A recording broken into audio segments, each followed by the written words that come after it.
சங்கீதங்களின் புஸ்தகம் 91ஆம் அதிகாரம் 1வது வசனம். உன்னதமானவரின் மறைவில் இருக்கிறவன் சர்வ வல்லவருடைய நிழலில் தங்குவான். இதுல இந்த உன்னதமானவர், இந்த உன்னதம் அப்படின்னு என்ன? உன்னதம் அப்படின்னா 3 பொருள் இருக்கு.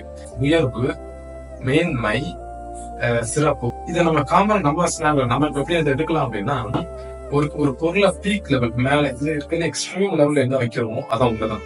அப்போ பெரிய லெவல்ல இருக்கிறது யாரு அப்படின்னு பார்த்தா ஆண்டவராகிய இயேசு கிறிஸ்து. அதுதான் மோசே என்ன சொல்றாங்க அப்படின்னா, உன்னதமானவருடைய மறைவில் மேல இருக்கிற வானத்துல இருந்து அடையாளத்தை பாக்குறப்போ எனக்கு மேலானவர் இருக்கிற அந்த அடையாளத்துல இருக்கிற நான் அப்படின்னு சொல்லி இந்த வார்த்தையை மோசே இருக்கிறாரு. அப்போ என்னுடைய வாழ்க்கையில நான் யாருக்குரிய மறைவுல இருக்கிறேன் அப்படின்னா, எனக்கும் மேலானவர், என்னுடைய பாடுகளை ஏற்றவர், என் வாழ்க்கையை செழிப்பாய் மாற்றுகிறவர், இருக்கிற எல்லா அடையாளங்களிலும் எனக்கு மேலானவருடைய மறைவா நான் இருக்கிறேன் அப்படிங்கிற ஒரு விஷயத்த நம்ம எப்பவுமே மறந்துக்கூடாது.